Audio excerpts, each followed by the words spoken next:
Je vous ai trouvé le polar que tout le monde peut lire.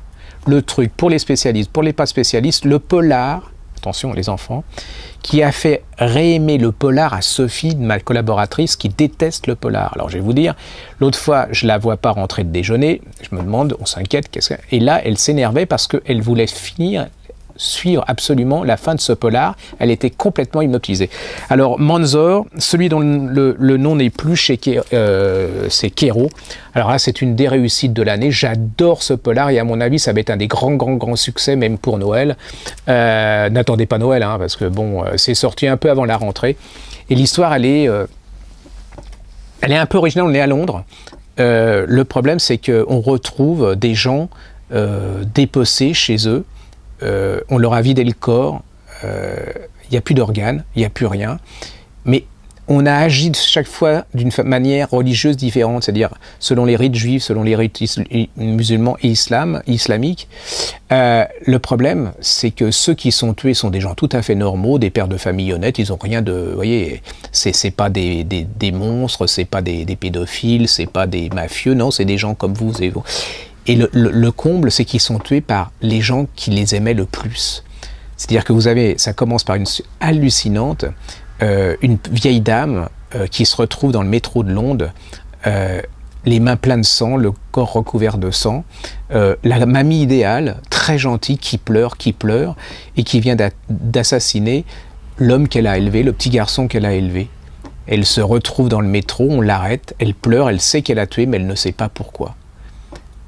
Et les meurtres vont s'enchaîner comme ça, toujours, ça sera toujours un jeune homme sauvé par une jeune fille, un jeune homme qui sort de la cité, qui n'a pas de fric, et qui va être sauvé de la prison et tout par une jeune femme qu'il adore, ils vont se marier, il va la dépecer aussi, la vider de ses organes, pleurer et ne plus savoir pourquoi.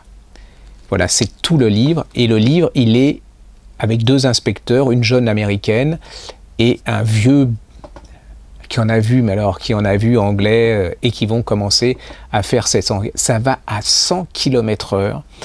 Il y a plein de thèmes là-dedans, comme les dons d'organes, enfin le trafic d'organes, les greffes, enfin, il y a plein de choses. Ça, c'est qu'une petite chose, hein, mais voilà.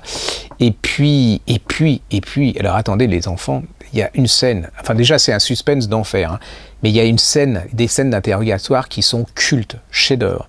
C'est-à-dire que vous allez découvrir pourquoi le présumé coupable, menotté, au milieu d'un commissariat rempli de flics, met en danger l'homme qui est en train, l'inspecteur le plus chevronné d'Angleterre, le mettre en danger. Vous allez savoir pourquoi, vous allez découvrir pourquoi, c'est jusqu'au bout, vous ne lâchez pas, et même si à la fin vous découvrez qui est le coupable, vous serez pris, parce que ce n'est pas aussi facile que ça, et vous serez pris par le talent de ce type. Ça s'appelle Celui dont le nom n'est plus, de Manzor, c'est chez Kero. Et Manzor, je ne savais pas ce que c'est. En fait, c'est un nom. Hein. Il s'appelle René Manzor. Et alors, s'il y a un film à faire, les enfants, là, c'est le film. Et René Manzor, il est français. Hein. Donc, ça vaut tous les romans américains de polar. Ça rappelle Tabachnik. Et là, par contre, c'est tout public parce que la violence, elle est juste suggérée. C'est fait quand vous arrivez sur la scène de crime. Donc, ça peut être depuis 17 ans jusqu'à 90 ans. Et ça peut être pour les gens qui n'aiment pas et les gens qui aiment le polar. C'est vraiment excellentissime.